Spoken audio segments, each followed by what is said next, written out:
Synthèse. La synthèse des infos de la RDC, l'Afrique et le reste du monde. Une seule adresse.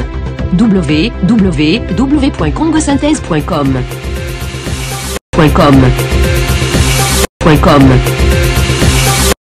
Le président sortant de la RDC, Joseph Kabila, s'est exprimé dans une interview accordée le week-end, au quotidien belge Le Soir. Sur 4 pages, il dresse en quelque sorte le bilan de ses 17 années de règne, et se montre confiant sur l'issue des élections présidentielles et législatives prévues pour le 23 décembre.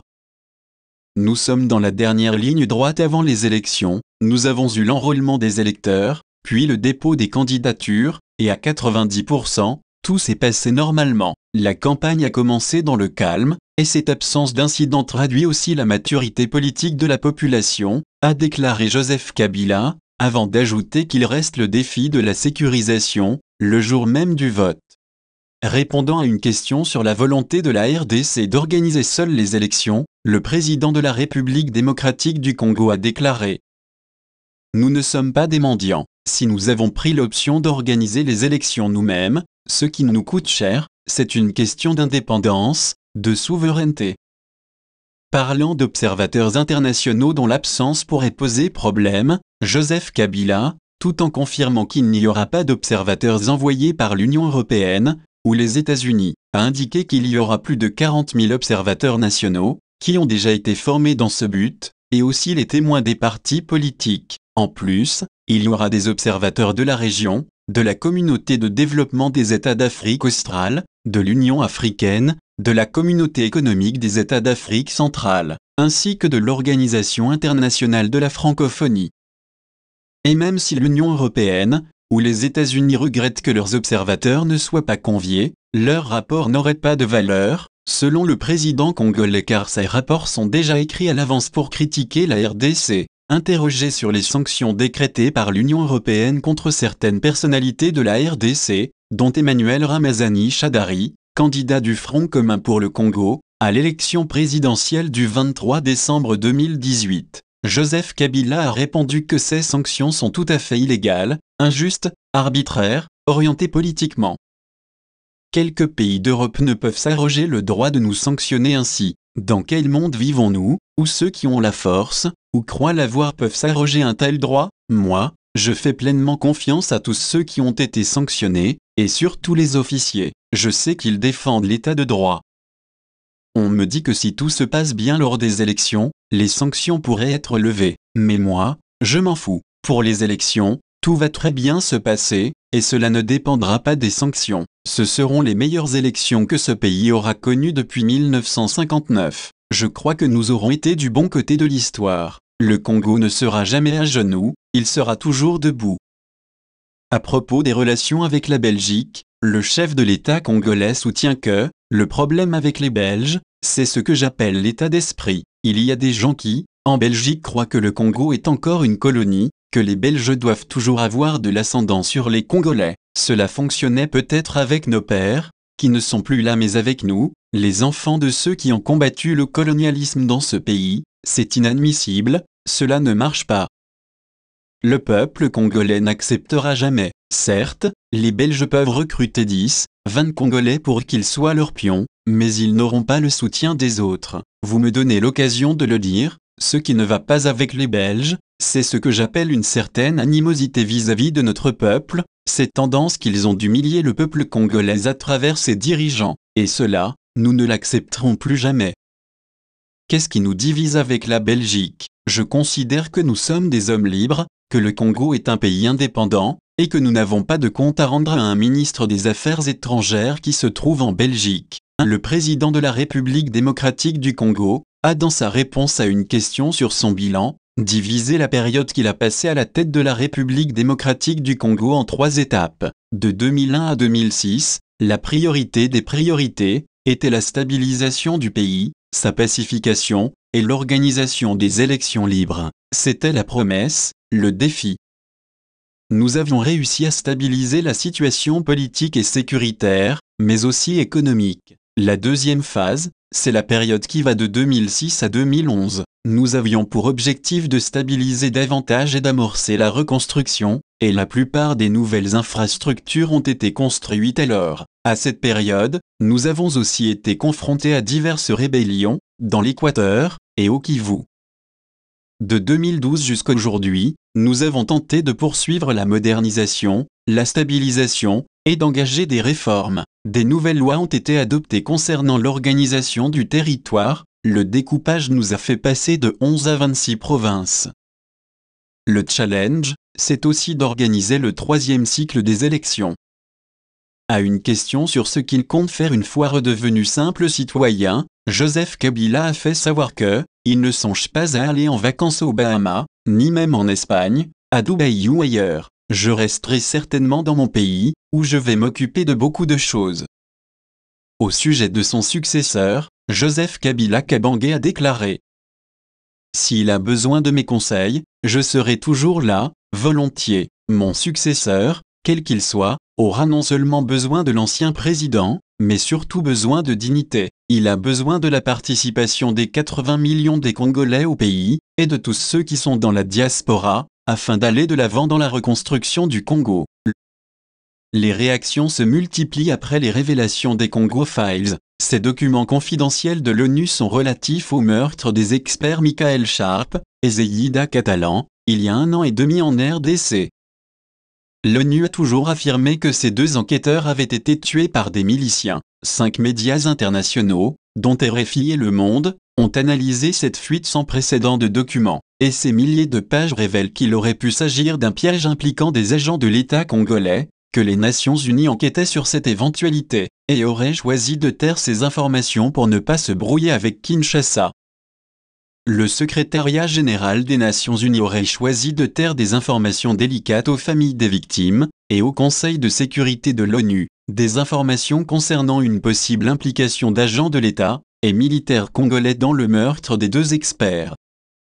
Un comportement inacceptable, selon Jean Eliasson, ancien vice-secrétaire général des Nations Unies. Pour moi, il est très important de s'en tenir à la vérité, et que tout soit révélé, même si cela gêne le pays dans lequel nous avons une mission de maintien de la paix. Si ces informations se confirment, sur une éventuelle implication dans le meurtre de ces 2 experts, alors ces informations doivent être rendues publiques. J'espère que l'ONU va rectifier cela. Pour le prince Zeyi, ancien haut-commissaire des Nations Unies aux droits de l'homme, et ancien président du comité de sanctions sur la RDC, ces omissions sont inacceptables. Il se dit même écœuré par de telles manœuvres. Le groupe d'experts travaille pour le Conseil de sécurité. Le secrétariat général de l'ONU se doit de présenter les faits au Conseil de sécurité. Il n'a pas à s'auto-censurer, sous prétexte qu'un pays comme la Chine et Russie pourrait apposer son veto sur telle ou telle action.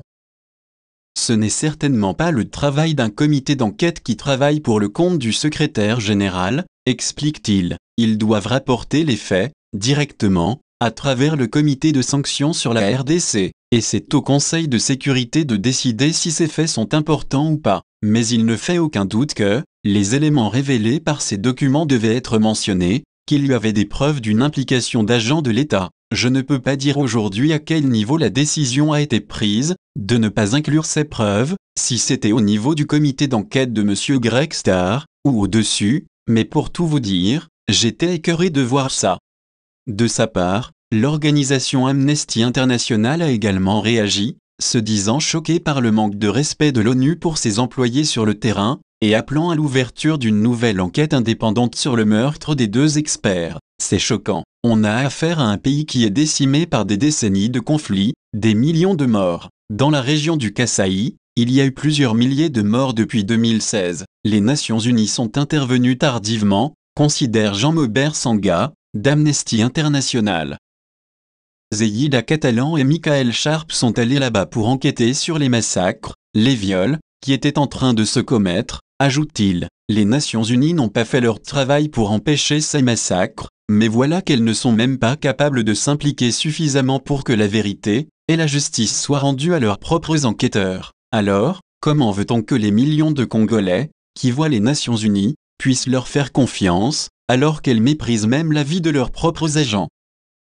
Mais le plus choquant et le plus grave, c'est vraiment cette intention délibérée de couvrir un crime aussi odieux pour préserver des relations avec les autorités congolaises. Denis Mukwege parle de la levée des sanctions de l'Union européenne. Le prix Nobel de la paix 2018, le docteur Denis Mukwege est monté au créneau jeudi 29 novembre 2018, au Parlement européen pour dénoncer une prétendue levée des sanctions de l'Union européenne et des États-Unis qui pèsent sur quelques personnalités et autorités de la RDC. Pour le gynécologue congolais, ces sanctions ont été infligées à ces autorités sur base d'éléments probants.